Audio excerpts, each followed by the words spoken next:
में हम इंट्रोडक्शन पढ़ रहे थे, जिसमें मुझे आरबीआई में आपसे डिस्कस कर रहा था, है ना, उसकी मौद्रिक नीति। तो इंट्रोडक्शन का आरबीआई को अभी हम थोड़ा सा विराम देते हैं, इंट्रोडक्शन को कंप्लीट कर लेते हैं अपने लोग। तो जल्दी जल्दी जितने लोग हैं वो ऑनलाइन आ जाइए। जरा बैक खोलिए, उसमें टैब होगा, ऊपर वाला चैन खुलेगा, ठीक है। तो जल्दी जल्दी आ जाइए। और बिल्कुल अंकित कुशवाहा, सचिन कुमार, सागर गुप्ता, तो आप सब लोगों का वेलकम है। बहुत जल्दी जल्दी जुड़ जाइए, जब तक मैं भी देख लेते हैं कितने लोग ऑनलाइन हैं, ठीक है।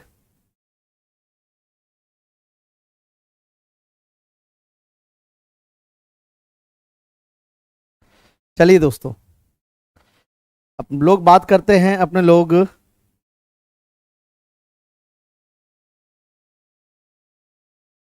तो जुड़ जाइए जल्दी जल्दी, बहुत जल्दी जुड़ जाइए जितने भी लोग हैं। और बिल्कुल very good evening, very good evening धर्म जी, पारस जी, ये सब लोग, धर्म जी, पारस जी, सबके लिए गुड इवनिंग। और चलिए आज का क्लास शुरू करते हैं। बहुत से लोग जुड़ गए हैं, कुछ लोगों के नाम ले देता हूँ। कंचन जी, सूरज जी, पब्लिक, बिमल, तो आप सब लोगों का स्वागत है डीएसएल के लर्निंग यूट्यूब प्लेटफॉर्म पर। और मैं आर्यन सर आप सब लोगों का स्वागत करता हूं। तो दोस्तों, पिछला जो इंट्रोडक्शन इंडियन इकोनॉमी का जो हम लोग डिस्कस कर रहे थे, उस पिछली क्लास में हम लोगों ने दो शब्द देखे थे, है ना, और मौद्रिक नीति पढ़ रहे थे। तो आरबीआई को भी थोड़ा सा रोकते हैं, इंट्रोडक्शन को कंप्लीट कर लेते हैं, ठीक है। इंट्रोडक्शन कंप्लीट हो जाने के बाद कोई भी अपना एक टॉपिक हम लोग क्या कर लेंगे, शुरू कर लेंगे, ठीक है दोस्तों। चलिए, तो अगर हम लोग बात करते हैं यहां से, बिल्कुल सबको गुड इवनिंग, सबको गुड इवनिंग। बहुत जल्दी जल्दी अपने पेन कॉपी हथियार ले लीजिए, और इतने फैक्ट मिलने वाले हैं ना, एक कसम से खपड़िया झज्जर आ जाएगी इस बार, समझ रहे हैं ना। तो ये चीज याद रखिएगा। तो ये जो क्लास है यूट्यूब पर है, यूट्यूब पर आप लोग सबका मैं तहे दिल से स्वागत करता हूं, मैं आर्यन सर। तो अभी हम लोग बात कर रहे थे इंडियन इकोनॉमी की इंट्रोडक्शन की, और इंट्रोडक्शन के बाद सेकंड इंट्रोडक्शन क्लास है। तो आज का हमारा हेडिंग रहेगा क्या, हेडिंग है हमारा सेकंड इंट्रोडक्शन क्लास है ये, ठीक है। और हम लोग इंडियन इकोनॉमी का ये सेकंड क्लास पढ़ रहे हैं, ठीक है दोस्तों। पहला क्लास हम लोग पढ़ चुके थे, पहला क्लास हम लोग डिस्कस कर चुके थे, और यहीं से हम लोग डिस्कस कर रहे हैं। तो पिछली बार हम लोगों ने जो क्लास जो डिस्कस की थी दोस्तों, दो शब्द देखे थे। एक देखा था इकोनॉमी, और एक देखा था इकोनॉमिक्स, ठीक है। हम ये वाला शब्द पिछली बार क्या कर चुके हैं, ये हमने पढ़ लिया है ना, ये हमने पढ़ लिया है। ये इकोनॉमिक्स क्या है, माइक्रो इकोनॉमी क्या होती है, मैक्रो इकोनॉमी क्या है, का फादर कौन है, ये हम सब लोग पढ़ चुके।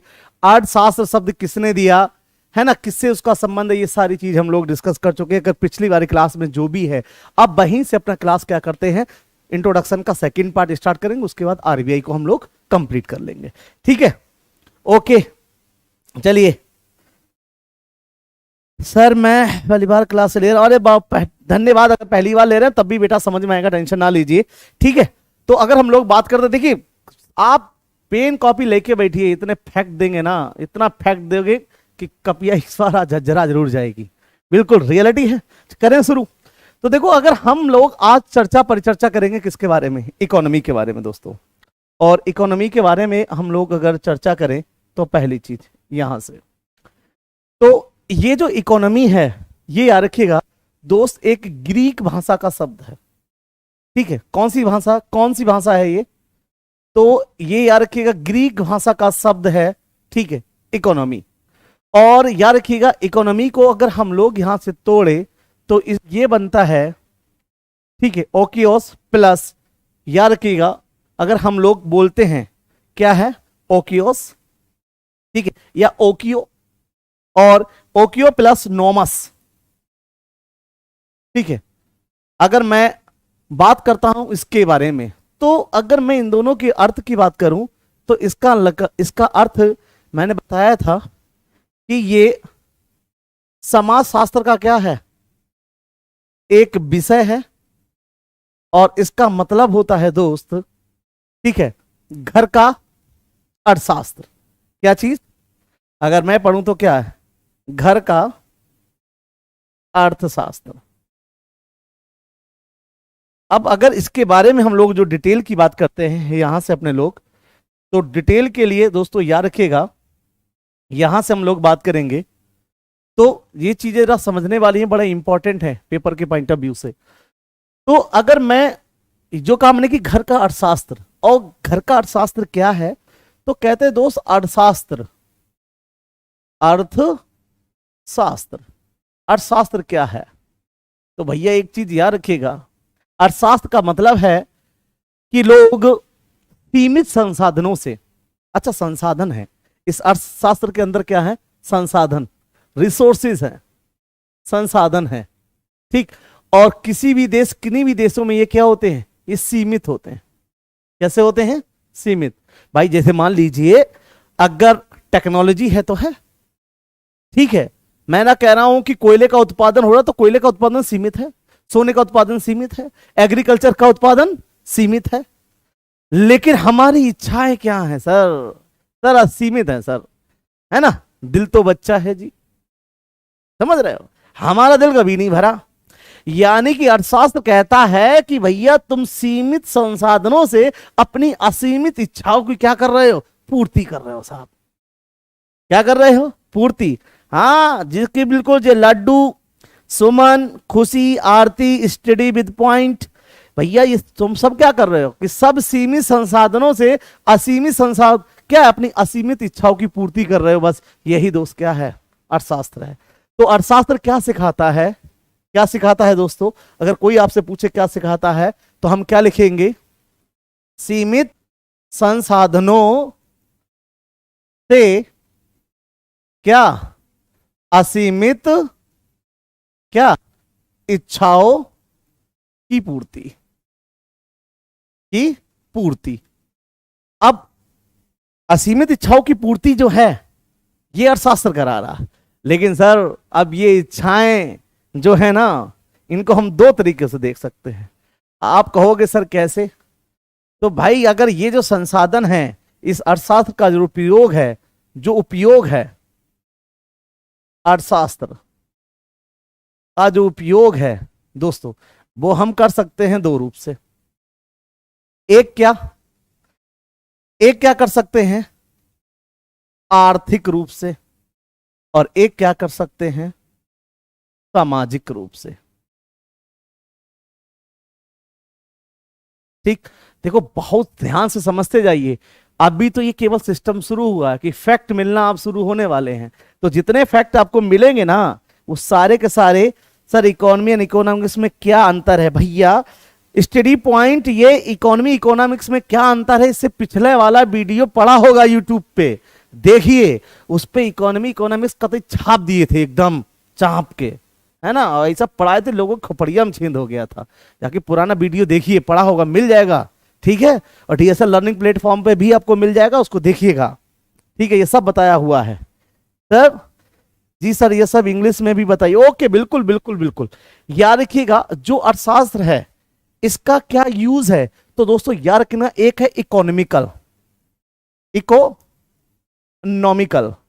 इकोनॉमिकल यूज, ठीक। और एक क्या है? क्या है? सोशलिस्ट। कैसा दोस्तों? सोशलिस्ट। इकोनॉमिकल और कैसा? सोशलिस्ट। अब देखो इकोनॉमिकल में क्या है, इकोनॉमिकल क्या बताता है? इकोनॉमिकल बताता है क्या? क्या क्या बताता है? धन की उत्पत्ति, कि कैसे धन आए, यानी इनकम, याद रखिएगा, इनकम, ठीक है। इनकम कैसे क्रिएट की जाए? अगर इनकम की बात करेंगे तो किसकी बात करेंगे हम लोग? आर्थिक रूप की बात करते हैं। अर्थशास्त्र में अगर हम आर्थिक की बात करते हैं तो हम किसकी बात करेंगे दोस्त? इनकम की बात करेंगे। अब ये इनकम क्या है, ये सब अभी हम लोग देखने वाले, टेंशन ना लीजिए, इसलिए कह रहा हूं फैक्ट मिलना शुरू होने वाले हैं। ओके, जबकि अगर मैं किसी के वेलफेयर की बात करूं, समाज के कल्याण की बात करूं, किसकी बात करूं? कल्याण की बात करता हूं दोस्तों, क्योंकि यहां से आपको पता चलेगा समाजवादी अर्थव्यवस्था क्या है, ठीक है, पूंजीवादी अर्थव्यवस्था क्या है। हालांकि पिछली बार मैंने सब बताया था, लेकिन फिर भी संक्षिप्त में थोड़ा बता के जरूर जाऊंगा, समझ रहे हैं ना। तो याद रखिएगा दोस्तों, यहां से अगर मैं किसी के कल्याण की बात करता हूं, मैं किसी के वेलफेयर की बात करता हूं, क्या करता हूं, वेलफेयर की बात करता हूं, तो मैं किसकी बात करूंगा, सामाजिक रूप की। समझ गए। तो यानी अर्थशास्त्र में दो रूप होते हैं, एक समाज के कल्याण के रूप में और एक अपनी आर्थिक के धन के कमाने के रूप में। ठीक है, ये थोड़ा सा क्या था, शब्द था। अब मैंने जो हमको पढ़ना है, तो मैंने क्या कहा, हम लोग देख रहे हैं इकोनॉमिक पॉइंट ऑफ व्यू से, तो हमको मतलब है किससे, आर्थिक और सामाजिक पहलू थे। ठीक, यानी किससे, है ना, इकोनॉमिकल। इकोनॉमिकल। और दोस्तों याद रखना, यहां से अगर मैं बात करता इकोनॉमिकल, तो इकोनॉमिकल में दो चीजें हैं। एक क्या है, एक्सपेंडिचर। क्या है, एक्सपेंडिचर यानी कि व्यय। दूसरे दोस्तों क्या है, आय यानी क्या, इनकम। क्लियर है। पिछली बार मैंने आपको बताया था कि भैया अगर आय का सृजन करोगे तो पैसा कहां से लाओगे। तो आपने कहा सर आय का सृजन करना है, इनकम को जनरेट करना है, तो हमारे पास फंक्शन ऑफ प्रोडक्शन होने चाहिए, है ना, प्रोडक्शन फंक्शन होने चाहिए। प्रोडक्शन फंक्शन में अंदर उत्पादन कारक, तो आपने कहा सर पूंजी, सर लेबर, है ना। जरा कमेंट करके बताइए, चारों के चारों कमेंट करके बताइए। ठीक है, जो पिछली क्लास में था, जिन्होंने ये पढ़ा है, वो जरा बताएं कि फंक्शन ऑफ प्रोडक्शन या प्रोडक्शन फंक्शन कितने होते हैं। ठीक है, उत्पादन कारक कितने, अरे बताओ भैया, जल्दी जल्दी कमेंट करके बताओ, है ना। अरे बिल्कुल सही है। देखिए साथ वालों ने जो बैठे वो बता रहे हैं कि सर श्रम, लेबर, क्या, कैपिटल, पूंजी, ठीक, क्या, लैंड यानी कि भूमि, एंटरप्रेन्योर, उद्यमी। ये चार क्या होते हैं, उत्पादन कारक। पेपर में दोस्तों पूछे गए हैं ये, याद रखिएगा। देखो सीएचएल का अभी हम लोगों ने अनाउंसमेंट किया, सीएचएल की वैकेंसी आ गई है भैया, ये जान लो। सीजीएल अभी चल ही रहा है, लोगों ने, कई लोग दे आए हैं, कईयों का आने हो रहा है पेपर। तो यार कम से कम गर्दा उड़ाए तो इस बार एक तो वैकेंसी रही लो, है ना। तो ये याद रखिएगा। क्लियर, बहुत सही। अगर सबको ये पता थे तो एक बार यस करके बताइए कि हाँ गुरुजी समझ में आया। अब जरा समझो, ये जो आय है और जो व्यय है, ये जो आय है दोस्तों और ये व्यय है। अच्छा हमको ये बताओ, इस आय व्यय को कहीं ना कहीं से तो कुछ तो करोगे, करोगे ना। अब मैंने कहा, आपने कहा सर उत्पादन कारक, उत्पादन कारक, तो हमने कहा चार होते हैं सर। क्या होता है, पूंजी, क्या है, श्रम, क्या है, भूमि, और क्या है, उद्यमी यानी एंटरप्रेन्योर। ठीक, ये चार हैं। ठीक है, ये क्या है, ये चार है, समझ गए, है ना। तो आपने कहा सर ये आय और ये व्यय अगर आपको करने हैं, आप देखिए पेन कॉपी सवाल लीजिए अपने, बहुत फैक्ट है, इतने फैक्ट हैं कि खपड़िया झज्जर रह जाएगी आपकी। अब ये इसके लिए गुरुजी कहोगे कर सर सेक्टर हैं, क्या है, सेक्टर हैं। कहना कि इस आय और व्यय को करने या निकालने के लिए अर्थव्यवस्था के क्षेत्र हैं, क्या है, अर्थव्यवस्था के क्षेत्र हैं।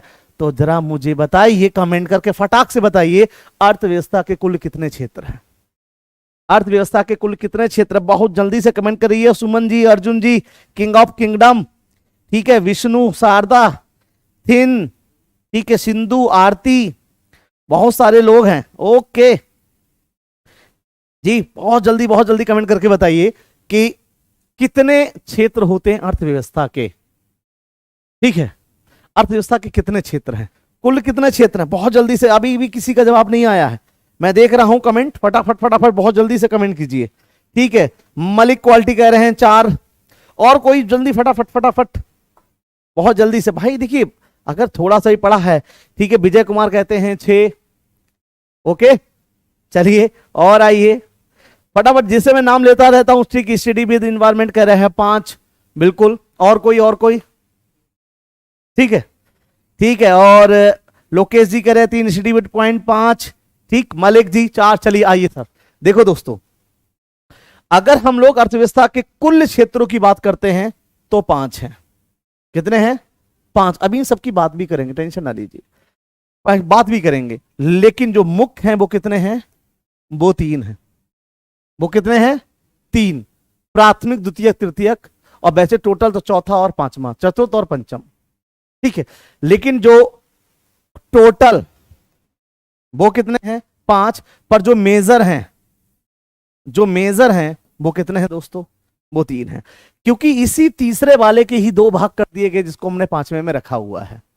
ठीक है, क्लियर? तो आइए बात करते हैं, हेडिंग डालते हैं अर्थव्यवस्था के क्षेत्र। हेडिंग पड़ेगा अर्थ व्यवस्था के क्षेत्र, है ना, सेक्टर ऑफ इकोनॉमी।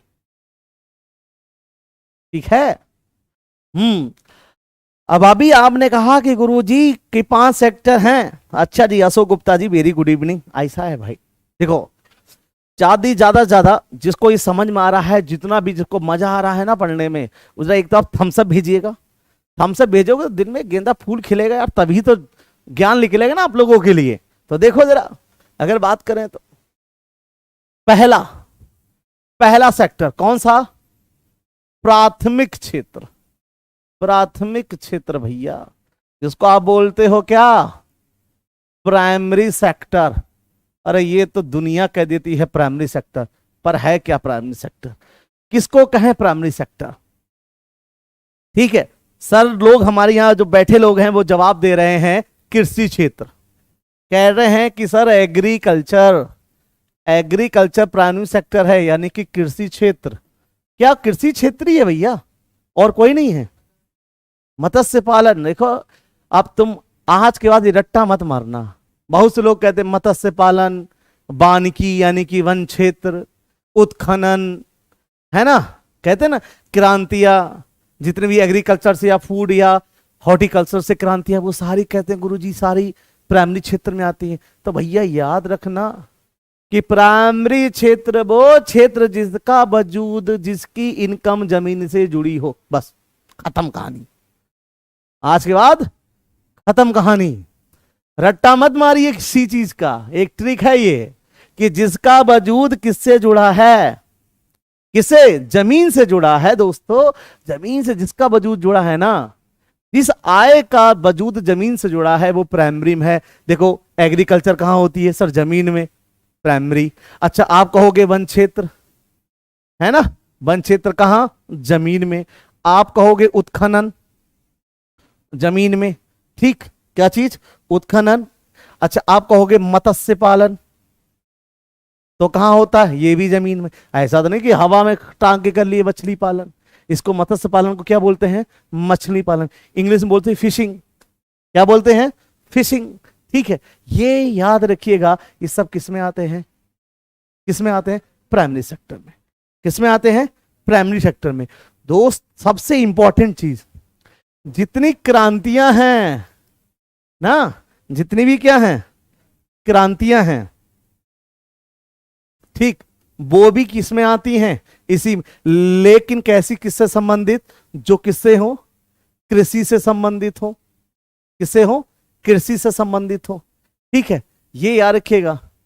ओके, ये याद रखिएगा, कृषि से संबंधित हो या फिर फल, ठीक है, फल उत्पादन से हो। किससे हो?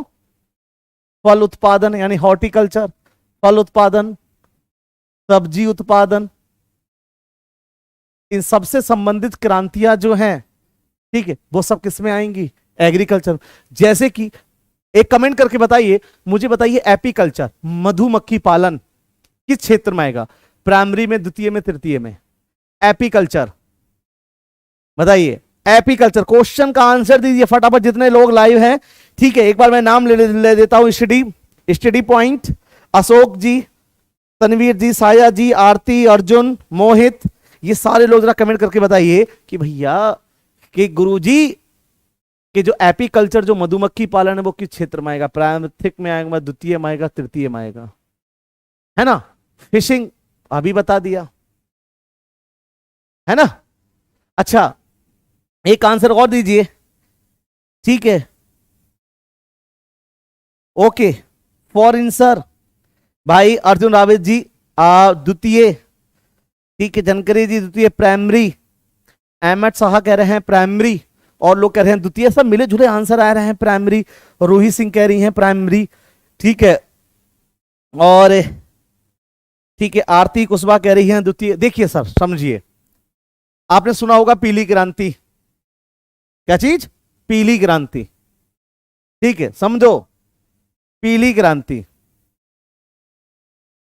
पीली क्रांति, येलो, येलो रेवोल्यूशन, ठीक है, ये याद रखिएगा। तो पीली क्रांति, ओके, लाल क्रांति, लेकिन टमाटर वाली, टमाटर वाली दोस्तों, कौन सी? टमाटर वाली, ठीक है, ये याद रखिएगा, है ना। आपने पढ़ा होगा पिंक रेवोल्यूशन, है ना, क्या पढ़ा होगा? पिंक रेवोल्यूशन, ठीक है। यानी कि आप पिंक क्रांति, आज आपको कैसा पढ़ा दें जो कहीं मिलेगा ही नहीं। पिंक पिंक क्रांति किससे होती है? झींगा मछली, कौन से होती है? झींगा मछली के उत्पादन से, है ना। झींगा मछली पिंक हो गई, ये हो गई। इसके बाद आपने कहा ना एपी कल्चर, यानी मधुमक्खी पालन, मधुमक्खी पालन, क्या है? मधुमक्खी पालन। एक होता है, आपको ही बताया, मत्स्य पालन, यानी इसको हम बोलते हैं क्या? ठीक है, फिशिंग। लेकिन ये बताइए कि नीली क्रांति, आपने सुना होगा ना नीली क्रांति, ठीक है, नीली क्रांति, ये किससे? मत्स्य पालन, यानी कि क्या?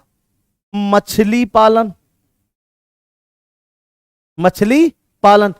दोस्तों मैंने कहा जितनी भी हैं ये सारी की सारी किसमें आएंगी? किसमें आएंगी? समझ गए? हो गया ना काम। मैंने कहा ना फैक्ट इतने दे देंगे आपको, है ना। तो सीमा सिंह जी, ओके, बिल्कुल बिल्कुल धन्यवाद, अगर समझ में आ रहा है आप लोगों के, है ना। बिल्कुल ये सारी चीजें क्या आएंगी? प्राथमिक क्षेत्र में ही आएंगी। एक बार थम्स अप दिखा दो कि गुरुजी वाकई मजा आ गया, कि मैं कह रही बता रहा हूं भैया, जो करा रहे हैं ना वो किसी एक किताब से नहीं मिलेगा, बहुत फैक्ट है। केवल किताबों में इतना ही लिखा है, पता क्या लिखा है ना? कृषि क्षेत्र, वन क्षेत्र, उत्खनन, मत्स्य पालन, बस। और आगे लिख देगा इत्यादि, इत्यादि अपने आप ढूंढ लो, मिले तो मिल जाएगी, ना मिले तो और हर हर जपाओ, है ना। तो जीतू जी, धनकीर जी, स्टडी बिट पॉइंट का, और क्या है, कैलाश जी, आरती, गुरुही, विजय अहमद, बड़ा बड़ा थैंक यू। सही बात, सबके सबके आंसर सही हैं। और एक बार हाँ बस ऐसी थम्स अप दिखाई, देखो भाई, देखो अगर एनर्जी दोगे तो एनर्जी मिलेगी, ये जान लीजिए, समझ रहे हैं ना। आप लोग नोट कर लीजिए इसको, आप फटाफट स्क्रीनशॉट मार लीजिए इसका, जिसको भी स्क्रीनशॉट मारना है, समझ रहे। तो ये है प्राथमिक क्षेत्र, क्या है? प्राथमिक क्षेत्र, समझ गए दोस्तों। और एक बार बहुत टप्पे की चीज बता के जाएंगे, एकदम टप्पा खा के तड़ाक से गिर पड़ोगे, है ना। देखो थम्स अप करने में बहुत कंजूसी कर रहे हैं आप लोग, है ना। इतने सारे लोग लाइव देख रहे हैं, जरा थम्स अप दिखाइए। चलिए, प्राथमिक क्षेत्र समझ में आया, आज बात समझ जाओगे।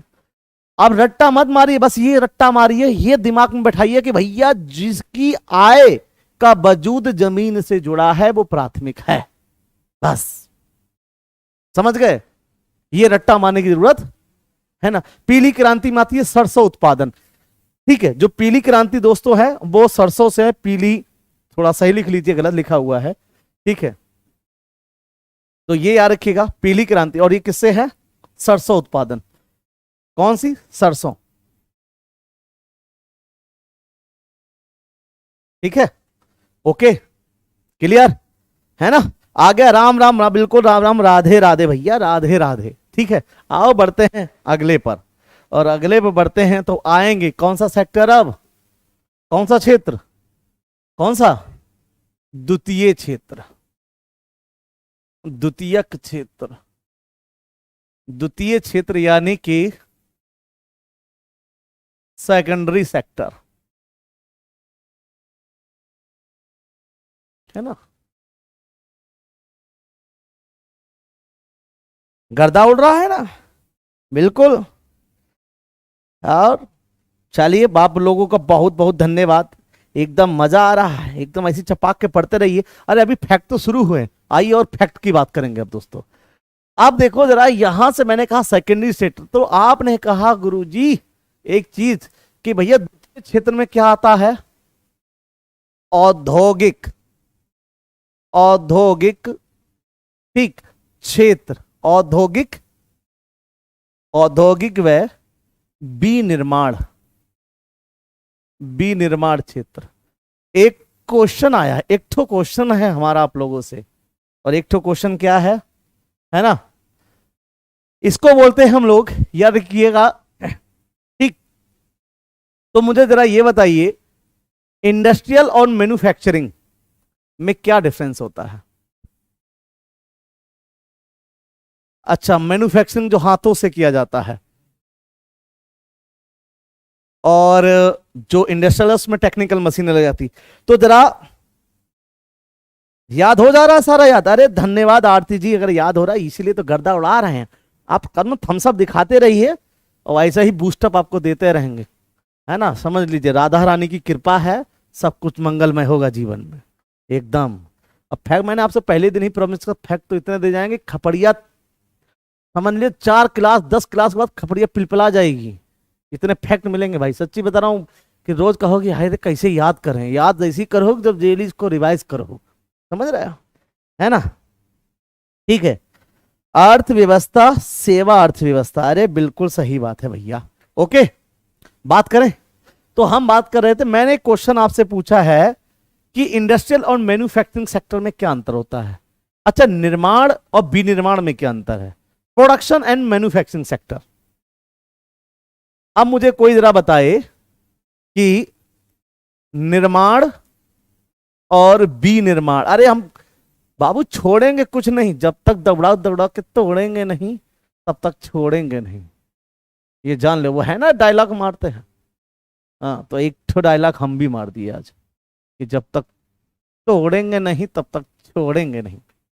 अब बताओ, निर्माण यानी प्रोडक्शन एंड मैन्युफैक्चरिंग में क्या डिफरेंस है, निर्माण और विनिर्माण में क्या अंतर होता है। कोई भी जितने भी महारथी दो ऑनलाइन है भैया, एक बार नाम ले देते हैं, आरती जी, कैलाश जी, साहिल जी, विजय जी, आशा, स्टडी पॉइंट, पवन, ठीक है, और अर्जुन जी, विजय जी। आप लोग से सबसे मेरा एक तो क्वेश्चन है कि प्रोडक्शन और मैन्युफैक्चरिंग में क्या डिफरेंस होता है। तब तक थोड़ा पानी पी ले।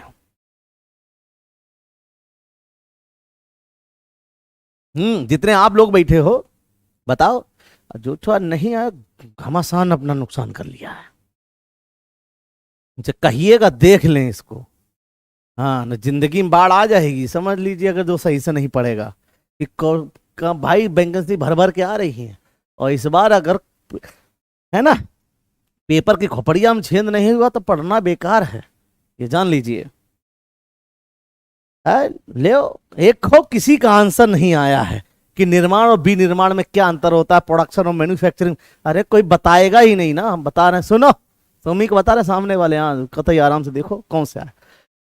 कहना किसी चीज का उत्पादन, क्या है, उत्पादन, और वस्तु का हम क्या करते हैं, उत्पादन, प्रोडक्शन ऑफ गुड्स, कोई भी गुड्स हो सकती है, ठीक है। तब कभी भी किसी वस्तु का क्या किया जाता है, उत्पादन किया जाता है, यानी कि प्रोडक्शन, प्रोडक्शन ऑफ गुड्स, है ना, किया जाता है। और उसके बाद इन गुड्स की असेंबलिंग की जाती है, क्या की जाती है, असेंबलिंग, इनको पैकेजिंग किया, इनको लेबलिंग किया, ठीक है, इनको बंद करके मार्केट तक जो लाना है, सदा सारा क्या आएगा, किसमें आएगा, विनिर्माण में, मैन्युफैक्चरिंग में। अरे पूछ लेगा भैया, कोई भी अटका देगा, समझ रहे। तो किसी वस्तु को बनाना, उसका उत्पादन करना क्या है, प्रोडक्शन है, लेकिन उसकी असेंबलिंग करना, उसको टैगिंग करना, उसकी लेबलिंग करना, प्राइसिंग करना, फिर मार्केट में उतारना, ये सारा किसका काम है, किसमें आता है, विनिर्माण में। क्लियर है, डन। तो यार रखना, औद्योगिक और विनिर्माण क्षेत्र यानी कि इंडस्ट्रियल सेक्टर, इसी के लिए हम इसको क्या बोलते हैं, इंडस्ट्रियल सेक्टर।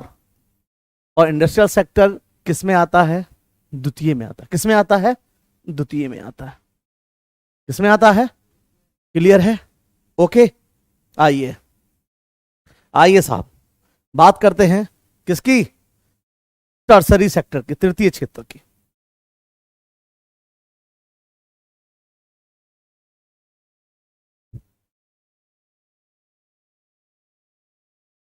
तो याद रखिएगा, टर्सरी सेक्टर की अगर हम लोग बात करेंगे, यानी क्या? तृतीयक क्षेत्र। तो क्या है तृतीय क्षेत्र भैया? हाँ, तो जितने भी ऑनलाइन हैं, ये सब जो देख रहे हैं, एक बार कमेंट करके बताइए कि सर ये तृतीय क्षेत्र है। Priyanka ji, yes sir, clear. अरे धन्यवाद। अरे बिल्कुल प्रियंका जी, जय हिंद, है ना, जय श्री राम, ओहो राधे राधे। ठीक है, अरे बिल्कुल सर। मोहित जी नहीं पता, अब है ना, काहे परेशान हो भैया, है ना। ऐसा पढ़ो, ऐसा बेकार ना जाए पैसा, समझ रहे हो ना। हाँ, तो पढ़ते रहो, बस ऐसी मनोबल बढ़ाते रहिए। मैथ सर ये कुछ नहीं, अभी तो मैं ये करा रहा हूँ आपको थ्योरी। जिस दिन मैं आपको प्रैक्टिस कराऊंगा ना क्वेश्चन की, सच्ची में जुड़ जाइए मेरे साथ। मैं आपको 100 नहीं 1000% गारंटी दे के दूंगा, अगर इकोनॉमी का किसी भी पेपर का एक क्वेश्चन भी बाहर चला जाए यार, इतनी बड़ी गारंटी है सर। अपने नंबर, अपने फोन नंबर, कहाँ रहता हूँ सब आपको बता दूंगा, और जो मन चाहे वो बोल जाना। अगर आपको वाकई में जो पढ़ाया हुआ पेपर में फंस जाए तो बस अप्रिशिएट कर देना, कह देना कि सर वाकई में जो आपने पढ़ाया वही मिल गया।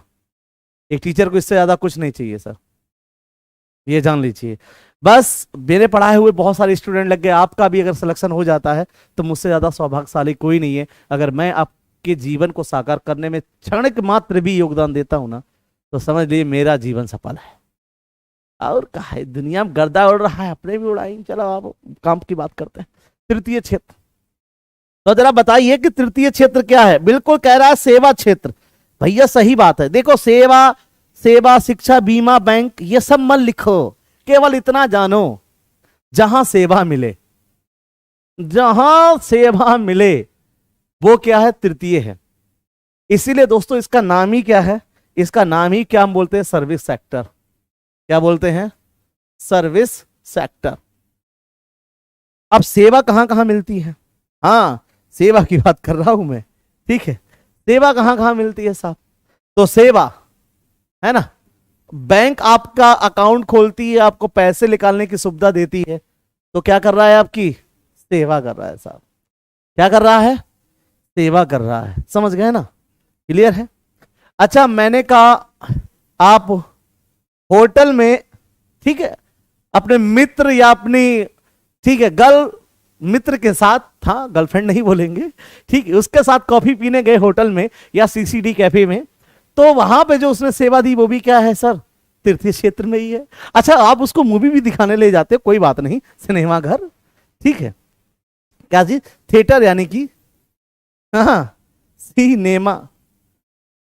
तो जो सिनेमा घर है वहां आप अगर जाते हैं, ठीक है, तो ये याद रखिएगा। तो या फिर अब सिनेमा घर जा रहे हो, कॉफी पिलाने उसको ले जा रहे हो, अपने दोस्तों के साथ कॉफी पिलाने जा रहे हो, अपनी दोस्त को मूवी दिखाने ले जा रहे हो, भैया आते जाते कैसे? तो कह तो तुम कह रहे हो गुरु जी ई रिक्शा कर लिया था हमने बुक, या टेम्पो कर लिया था, उबर कर ली, ओला कर ली। अरे भैया ट्रांसपोर्ट, अरे हे क्या चीज? ट्रांसपोर्ट, यानी कि यातायात व परिवहन, है ना, परिवहन यानी कि ट्रांसपोर्ट, ठीक, ट्रांसपोर्ट, ठीक है, ट्रांसपोर्ट सब इसी में आएगा। और क्या लगा सकते हो? आपने कहा सर ये तो सही है भाई, बैंकिंग है, चलो इंश्योरेंस भी लिख सकते हो, है ना, इंश्योरेंस। बीमा क्षेत्र, बीमा क्षेत्र इसी में है। अच्छा, मैं कहूं शेयर बाजार, शेयर मार्केटिंग जो इंडस्ट्री है ना, शेयर मार्केटिंग सब क्या है? अरे भाई तुमको जहां सेवा मिल जाए यार, ठीक। अब ये मत कहिएगा कि सर मैं आपको पढ़ा रहा हूं। सर देखिए, मैं आपको डिजिटल पढ़ा रहा हूं, ऑनलाइन जितने लोग मुझसे पढ़ रहे हो, ठीक है। अरे वाह प्रियंका जी कह रही हैं सर आपने मौज कर दिया। अरे मौज का गर्दा उड़ा देंगे जब तुम ये समझ लो, जब आप पढ़ोगी सही से और अपने दोस्तों को देखो, अगर पढ़ाना अच्छा लग रहा है ना, अच्छा कह रहा है स्टडी पॉइंट, कह रहा है सर मेरी कोई गर्लफ्रेंड नहीं, अरे भैया गर्लफ्रेंड मत बनाओ, पढ़ ले, फोकस कर ले, फोकस, है ना। नहीं तो हाल वो हो जाएगा, जिम नहीं रहेगा चिल्लम चिल्ला और मांगोगे लाल किल्ला। हमारे इधर बोलते हैं कि जेब में नहीं है चिल्लम चिल्ला, मांग रहे हैं लाल किल्ला। पास में नौकरी नहीं है, पैसा नहीं है, घर वालों से पैसा मांग रहे हैं और गर्लफ्रेंड के ख्वाब देख रहे हो भाई, ये तो गलत बात है ना। हाँ, तो पहले क्या बनाओ, पहले बनाओ मंजिल, है ना, फोकस करो, पढ़ाई भी, एक नौकरी मिल जाएगी तो सब, उसके बाद घर वालों को कहना नहीं पड़ेगा, घर वाले खुद तुम्हारा क्या करा देंगे, कल्याणम विवाह, समझ रहे हो? तुमको कहने की जरूरत नहीं पड़े, अभी कह मत देना घर वालों से, ये बहुत मारेंगे, समझ गए हो। हाँ, पढ़ाई फोकस करिए। और क्या, अरे वाह सर, सब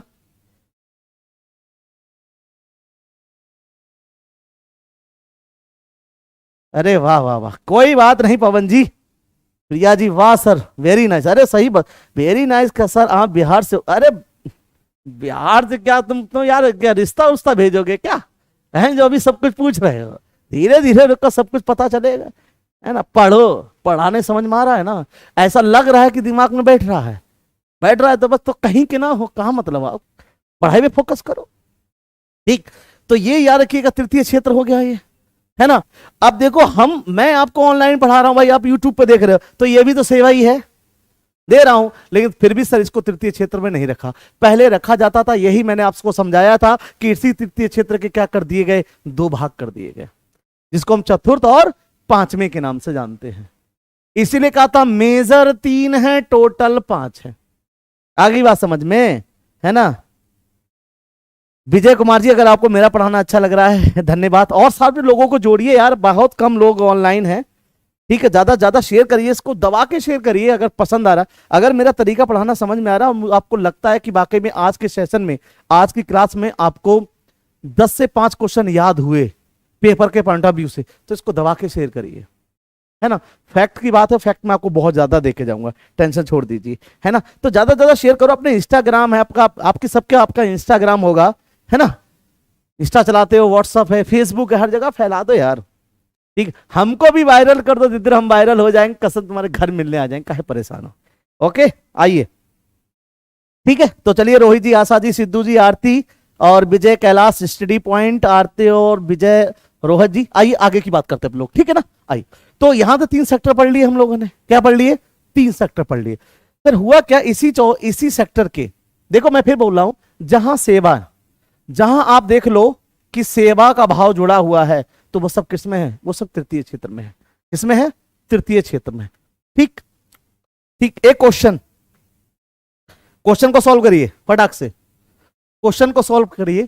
क्वेश्चन पहला है, भारतीय जीडीपी में, जीडीपी को बोल लूं या भारतीय आय, ठीक, या राष्ट्रीय, क्वेश्चन कैसे भी मिलेगा, ये राष्ट्रीय आय, तीनों तरीके से पूछ सकेगा, राष्ट्रीय आय में सबसे ज्यादा, सबसे ज्यादा किसका योगदान है, किसका मतलब किस क्षेत्र का, किस क्षेत्र का योगदान है, और हर लोग क्या करेंगे, कमेंट करके बताएंगे, बहुत जल्दी से कमेंट करके बताएंगे, ठीक है। सीमा सिंह जी, आप सर बहुत अच्छा पढ़ा रहे हो, अरे धन्यवाद सीमा जी, अगर आप पसंद आता है तो ज्यादा ज्यादा इसको शेयर करिए, लाइक कीजिए, है ना, और दबा के, ठीक है, बताइए, ठीक, फटाफट बहुत तेजी से कमेंट करिए, बहुत तेजी से कमेंट करके बताइए कि किस क्षेत्र का है। जैसे हमारे साथ वाले लोगों का आंसर आ गया तृतीय क्षेत्र। ऑप्शन में मैं दे रहा हूं, ऑप्शन पहला प्राथमिक यानी कि प्राइमरी, ठीक है, दूसरा है सेकेंडरी, सेकेंडरी यानी कि द्वितीय, द्वितीयक, और तीसरा है टर्सरी यानी कि तृतीय, तृतीयक, और चौथा है सभी। अब बताओ, ऑप्शन क्या होगा? ऑप्शन क्या होगा? बहुत तेजी से कमेंट करके बताइए कि ऑप्शन क्या होगा। प्राथमिक क्षेत्र, द्वितीय क्षेत्र, तृतीय क्षेत्र या चौथा क्षेत्र। तो कई लोगों के जवाब आ रहे हैं। कैलाश जी कह रहे हैं, Kailash ji okay, study point कह रहे हैं 3 क्षेत्र का 55%, 3 क्षेत्र का 55%। कैलाश जी एक करेक्टर का फर्स्ट, तीसरा प्राइमरी, प्रियंका जी तीसरा, रोहित जी तीसरा, स्टडी विद पॉइंट 55। अरे मैं परसेंटेज नहीं पूछ रहा हूं, ठीक है स्टडी विद पॉइंट जी, परसेंटेज तो चेंज होती रहती है, चेंज भी बताऊंगा, परसेंटेज भी बताऊंगा, करंट की परसेंटेज भी बताऊंगा, सब कुछ बताऊंगा, टेंशन ना लीजिए। ओके, सिद्धू सिंह एक जी, प्रियंका जी तीसरा, कैलाश जी ठीक है पहला, लवलेश राणा 3, आरती कुशवाहा 3, है ना? तो बिल्कुल सही है, मैं आपको बता दे रहा हूं। आइए बात करते हैं। बिल्कुल सही। देखो दोस्तों, अगर बात करें यहां से, अगर आप बात करें हम लोग, ठीक है, तो जरा समझिए, इसका जो आप भी का आंसर है वो ये है, तृतीय। वर्तमान में भारतीय अर्थव्यवस्था की जो सबसे ज्यादा आय आती है वो किस क्षेत्र से आती है? तृतीय। लेकिन दोस्तों आजादी से पहले किससे आती थी? प्राइमरी। ये किससे आ जाती थी? आजादी, आजादी के समय या क्या पहले किससे आती थी? किससे आती थी? प्राइमरी से आती थी। किससे आती थी दोस्तों? प्राइमरी से आती थी। नहीं था तभी, लेकिन इसीलिए तो कहते थे भारतीय, जो भारतीय अर्थव्यवस्था है वो कृषि प्रधान देश है। भारत कैसा है? कृषि। लेकिन अब कृषि प्रधान का तगमा हटता जा रहा है, क्योंकि वर्तमान समय में सबसे कम जो आ रहा है वो किससे आ रहा है? ठीक है, तो क्वेश्चन की सर्जरी कर देंगे, टेंशन ना लो। वर्तमान में सबसे कम किससे आ रहा है? प्राथमिक से आता है। किससे आ रहा है? प्राथमिक से आ रहा है। ठीक है, क्लियर है? याद रखिएगा। डन। ओके, ये परसेंटेज चेंज होती रहती है, तो हम अप्रोक्स में मैं आपको बता देता हूं। ठीक है, क्या चीज अप्रोक्स में हम लोग मानते हैं? 10 से कितना, ये याद रखिएगा। क्लियर? क्योंकि ये अलग अलग डेटा आएगा, तब मैं आपको करंट, जब भी मैं आपको नेशनल इनकम पढ़ाऊंगा तब आपको ये जो उस समय का प्रेजेंट डेटा चल रहा होगा, उस समय का मैं प्रेजेंट डेटा आपको बताऊंगा। ठीक है दोस्तों, क्लियर है? Okay, done. और सबसे ज्यादा किससे आ रहा है? वो टर्सरी से आ रहा है। और तृतीय से याद रखिएगा 55 से 65% के बीच। तृतीय से कितना आ रहा है? ठीक है, 55 से 65% के बीच की जो आय सृजन होती है वो इन क्षेत्रों से की जाती है। तो देखिए सर, अर्थव्यवस्था में मैं आपसे बात कर रहा था कि आय और व्यय की, यहीं से तो बात चली थी अपने लोगों की, है ना? मैं आप ही से बात कर रहा हूं, सामने वाले भाई। ठीक है, तो मैं आपसे ही कह रहा हूं कि हमारी यही बात चली थी, अर्थव्यवस्था में आय और व्यय। तो यार इन्हीं में आय होगी और इन्हीं में व्यय होगा। सरकार ने क्या कर दिया? आपकी गवर्नमेंट सर्विस लग गई तो आपकी सरकार ने तनख्वाह बांध दी, सैलरी बांधी, सरकार का खर्च हो गया ना, वो खर्च हुआ। लेकिन आपकी तनख्वाह में खर्च हुआ, आपको आप सेवा के रूप में खर्च किया, तो ये सैलरी जो आ रही वो भी सर्विस सेक्टर में आएगी। समझ गए? तो खर्चा कहां हुआ? लेकिन जैसे ही आप इनकम कमा रहे हो, आपकी 50,000 60,000 रुपए सैलरी है, तो आप टैक्स भी पे करोगे। फिर तो आप टैक्स पे करोगे तो सरकार को क्या दे रहे हो? टैक्स भी दे रहे हो। तो इसी सर्विस सेक्टर से क्या आ रही है? इनकम भी आ रही। तो देखो, रट्टा मत मारिए, इकोनॉमी बहुत इजी है दोस्त, पर उसको सरल भाषा में पढ़ाने वाला हो और कुछ समझने वाला हो। तो इन्हीं क्षेत्र में हमने आय भी की और इन्हीं क्षेत्र में हमने व्यय भी किया। तो ये याद रखिएगा, यही क्षेत्र हैं हमारे जो हम आय करते व्यय करते। चौथा पांचवा क्षेत्र मैं अभी आपको बताता हूं, लेकिन उससे पहले जो मेजर थे वो मैंने आपको 3 बताए। अब मुझे एक चीज बताइए आप लोग, ठीक है दोस्तों, मैं यहां से एक चीज बड़ी इंपॉर्टेंट है, कब तक की आय और कब तक का व्यय, ये क्या है? मैं ये तो आपसे कह रहा हूं कि सरकार की आय होगी और सरकार का व्यय होगा, पर दोस्तों कब तक की आय सरकार कैलकुलेट करे और कब तक का व्यय कैलकुलेट करती है, कि वो अपनी अर्थव्यवस्था को क्या करती है? सुचारू रूप से चलाती रहती है, कि भैया यहां से यहां तक की आय और यहां से यहां तक का व्यय। बताओ, जितने भी लोग हैं, कोई बताना चाहेगा? नहीं बताना चाहेगा तो समझिए सर, दोस्त समझो, इसी कब तक की आय और कब तक की व्यय को निकालने का जवाब मिलता है वित्तीय वर्ष से। किससे मिलता है? वित्तीय वर्ष यानी क्या? Financial year. फाइनेंशियल ईयर, आगे बात समझ में? यानी कि एक वित्तीय वर्ष में, एक जो ये वित्तीय वर्ष है, इसमें सरकार क्या करती है? अपनी टोटल आय और व्यय का क्या करती है दोस्तों? लेखा और जोखा, है ना, कि कहां से कहां की आय और कहां से कहां तक का। आ गई बात समझ में? अब आपसे कोई पूछ ले कि वित्तीय वर्ष क्या होता है, तो कहना एक ऐसा वर्ष जिस वर्ष के आधार पर भारत सरकार क्या करती है? अपने कुल आय व्यय का लेखा जोखा क्या करती है। अब यहां से क्वेश्चन पहला बना, फटाक से कमेंट में कभी दौड़ते बताइएगा, बिल्कुल दौड़ते हुए, आपसे कह रहा हूं सामने वाले में। भारत सरकार का वित्तीय वर्ष क्या है, और साथ में बताइए आरबीआई का वित्तीय वर्ष क्या है। भारत सरकार का फाइनेंशियल ईयर क्या है? मैंने कहा ना, फैक्ट बहुत देखे जाऊंगा, सब्र करके बैठिए, पूरा कॉन्सेप्ट भी सिखाऊंगा, एक एक कहीं से उछल के कहीं नहीं पढ़ाऊंगा, बिल्कुल एकदम टैया टैया चलेंगे आराम आराम से, ये समझ लीजिए, गर्दा उड़ाते हुए, है ना। हाँ, वित्तीय वर्ष क्या है? अरे बिल्कुल कैलाश जी, यही तो बता तो दिया सर, प्लीज बताएं। कैलाश जी बता तो दिया, वित्तीय फाइनेंशियल ईयर। फाइनेंशियल ईयर क्या है? वित्तीय वर्ष एक ऐसा वर्ष जिसके आधार पर कोई भी देश अपने टोटल आय कुल व्यय का क्या करता है? लेखा और जोखा करता है। पर वो वित्तीय वर्ष जो निर्धारण किया जाता है, तो बेटा उस वित्तीय वर्ष का निर्धारण करने का एक तरीका है, उससे पहले कोई भी ऐसा कोई वर्ष ना हो जिससे पहले कोई भी फाइनेंशियल क्राइसिस आई हो। तो वो आधार वर्ष जो माना जाता है ना, आधार वर्ष वही माना जाएगा कि उससे पहले या उस वर्ष कोई भी वित्तीय फाइनेंशियल क्राइसिस, या उससे 2 साल पहले कोई वित्तीय फाइनेंशियल क्राइसिस ना आई हो, तो उसको हम ले लेते हैं आधार वर्ष। ठीक है, तो हमने हमारा जो वित्तीय वर्ष है वो क्या है? ठीक है, वो है सरकार का, कि इसमें क्या करेगा सरकार? कुल आय व्यय की लेखा जोखा। पर अब मुझे कैलाश जी ये बताइए, है ना, कि भाई भारत सरकार का वित्तीय वर्ष क्या है? बहुत जल्दी से कमेंट करके बताओ यार, देखो बहुत अच्छी चीज सिखा के जाऊं मैं आपको। फिर क्या है भारत सरकार का वित्तीय वर्ष? जो बैठे हैं वो बताएं। अरे क्या है वित्तीय वर्ष? अरे भैया लो समझो। ओ गर्दा उड़ा दी हो।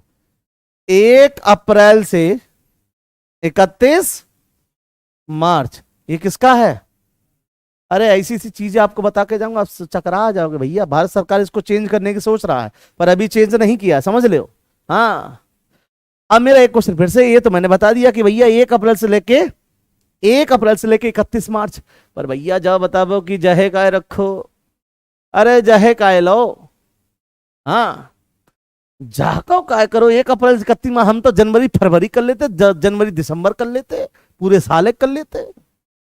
हमने जाएगी 1 अप्रैल से लेकर 31 मार्च क्यों लिया? ताकि तो कहते हैं ना कि अभी एक बजट पेश, कहते हैं ना बजट पेश हुआ, कौन सा हुआ? 2022 और 23 का हुआ, ऐसे लिखते हो ना।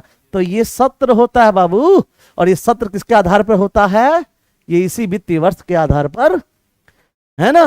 हाँ, 2022 इधर और 2023 इधर, समझ रहे? हाँ, तुमसे देखो, 2022 इधर, है ना, और 2023 इधर। क्लियर? यानी इधर और इधर, तो ऐसे लिखते ना हम। मेरा क्वेश्चन मैंने ये तो समझा दिया आपको, पहले मैंने कहा यही काहे लिया भैया, यही काहे लिया? कोई कमेंट करके बताओ इसी को क्यों निर्धारित किया, इसका निर्धारण क्यों किया, काहे लिए गया है? अब 1 अप्रैल से लेकर 31 मार्च काहे लिए भैया? 1 जनवरी से लेकर 31 दिसंबर ले लेते। अच्छा, आरबीआई का क्या है? आरबीआई का क्या है? ये तो गवर्नमेंट का है। आरबीआई का वित्तीय वर्ष क्या है? फटाक से कोई भी कमेंट करके बताओ, बहुत जल्दी से। अरे भाई जल्दी बताओ, क्यों है ये? आरबीआई का फाइनेंशियल ईयर क्या है? बताओ। और रोहन यादव जी, भैया डू यू लिव? अरे भैया कहा करियो पूछ के। अरे मुखर्जी नगर आ जाओ, मिल जाएंगे ही, बत्रा सिनेमा पा जाइयो, कॉल कर ली हो। ठीक, ही ना मिल जाइए भैया, यही दिल्ली रहा और कहाँ जाइए। ओके, लेकिन सबसे पहले राजन यादव जी, ये जरा हमको ये बताइए कि आरबीआई का, भैया आरबीआई का वित्त वर्ष का है? मार्च अप्रैल है? कसम से टप्पा मारेंगे ना, कि दीवार टप्पा खाओगे तो धड़ाक से गिरोगे, ये समझ ले। हैं? हाँ आप ही से कह रहे हैं भाई, बताओ। इतने सारे लोग हैं सर, हम जा रहे हैं ओहो कंप्यूटर क्लास लेने के लिए। अरे हमारा भी क्लास कंप्लीट ही होने वाला है, बस थोड़ा सा और ये कंप्लीट कर दें, आपको बता दें, अधूरा ना छोड़ें। तो ये याद रखिएगा आरबीआई, तो आरबीआई का याद रखिएगा। अच्छा जून से, ठीक है, जून से जुलाई है या जुलाई से जून है? हैं? जून से, अच्छा, जुलाई से जून। क्योंकि याद रखना वित्त वर्ष हमेशा उल्टा चलता, क्या चलता है हमेशा दोस्तों? क्या चलेगा? अच्छा ये पहले बताओ, मार्च पहले आता है या अप्रैल आता है? तो मार्च इधर और अप्रैल, और इसका होगा जुलाई से जून, यानी क्या होगा जुलाई से जून। ठीक, लेकिन अरे मैंने लिख भी दिया है, 1 जुलाई से 30 जून किसका है? आरबीआई का। किसका है? आरबीआई का। समझ रहे हैं ना? तो दोस्तों याद रखना, इन वित्त वर्ष में सरकार, जब सरकार इन तीनों क्षेत्रों का क्या करती है, लेखा और जोखा, साथ में कौन सा मिलाती है, चतुर्थ और प्लस पांचवा क्षेत्र, तब हम कहते हैं कि भारत सरकार अपनी किसकी गणना कर रही है? राष्ट्रीय आय की। किसकी कर रही है? राष्ट्रीय आय की गणना कर रही है। समझ गए? है ना? जिसको हम बोलते हैं नेशनल इनकम। ले भैया, इंग्लिश हम लिख लो, नेशनल इनकम। समझ गए? अब यही क्यों है, ये वाला क्यों है और यही क्यों लिया गया 1 जुलाई से 30 जून और 1 अप्रैल से 31 मार्च, ये मैं सस्पेंस में छोड़ जाता हूं, अगली क्लास में बताऊंगा आपको लोगों के लिए, है ना, जिससे आप लोग आओ। हाँ लेकिन अभी खत्म नहीं हुआ, कुछ और चीज बतानी है दोस्त, ठीक है, अभी मत जाइएगा। तो ये याद रखिएगा, यहां से समझ लिया, यहां तक का ये लेखा जोखा करेगा। लेकिन अब मुझे ये बताओ कि ये जो लेखा जोखा होगा ये किसमें किया जाएगा?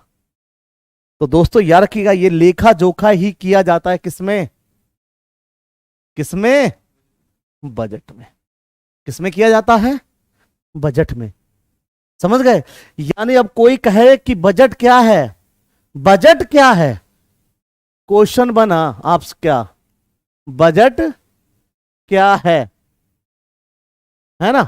तो आप क्या लिखोगे, क्या लिख सकते हो उसमें, क्या लिखोगे? बजट किसी देश के एक वित्तीय वर्ष, एक वित्तीय वर्ष में कुल आय व्यय का लेखा जोखा है। ठीक, और हमारा वित्त, अगर ये हमारा हो जाएगा, अगर हम यहां लिख दें कि हमारा वित्तीय वर्ष क्या है, 1 अप्रैल से 31 मार्च। समझ गए? है ना? क्लियर है दोस्त? ठीक है, ये याद रखिएगा। अरे कदम से, है ना? Priyanka ji you are the best teacher है, धन्यवाद प्रियंका जी। और ओके, और Vidyanand ji good, very good evening sir. Pappu Yadav ji very good evening. समझ गए ना चीजों को? क्लियर है दोस्त? है ना? अच्छा अब क्वेश्चन ये उठा कि भारत में बजट है, भारत में बजट है, हाँ या नहीं? बताओ, कमेंट करके जल्दी तुरंत बताओ, क्या भारत में बजट है? जितने भी लोग ऑनलाइन देख रहे हैं, ठीक है, जितने भी ऑनलाइन देख रहे हैं, क्योंकि क्लास का सेशन पूरा होने वाला है, हार्डली 5 मिनट में और लूंगा आपके, ठीक है? बताइए क्या भारत में बजट है? अच्छा कैलाश जी कह रहे हैं यस सर, और कोई? Yes sir, yes sir. दोस्तों याद रखना, भारत में बजट कहीं पे भी लिखित में नहीं है, ठीक है, नहीं है, ठीक, ओके, भारत में बजट नहीं है, ठीक, याद रखना, लिखित में नहीं है, में नहीं है। क्लियर है? याद रखिएगा, भारतीय संविधान के अनुच्छेद 112 में एक शब्द मिलता है एएफएस, एनुअल फाइनेंशियल स्टेटमेंट, वित्तीय वार्षिक विवरण। क्या ना, बहुत फैक्ट हैं सर, इतने फैक्ट हैं बहुत ज्यादा। इसको क्या बोलते हैं? एनुअल फाइनेंशियल स्टेटमेंट को वित्तीय वार्षिक विवरण। और ये लिखा गया है कि भारत सरकार हर साल 1 अप्रैल से लेकर 31 मार्च तक का अपने कुल आय व्यय का लेखा जोखा पेश करेगा, यानी कि वित्तीय वार्षिक विवरण देगा, जिसको हमने क्या बोला? बजट।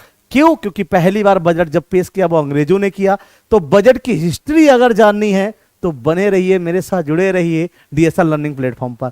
अगले टाइम पर मैं आपके लिए सस्पेंस में छोड़ जाता हूं कि ये वित्तीय वर्ष ही क्यों रखे, 1 अप्रैल से लेकर 31 मार्च ही क्यों रखा, 1 जुलाई से 30 जून ही आरबीआई का क्यों रखा, और भारत में बजट नहीं है तो क्या है, बजट भारत में कैसे आया और क्या इसकी प्रक्रिया, ये हम अगले क्लास में पढ़ने वाले हैं दोस्त।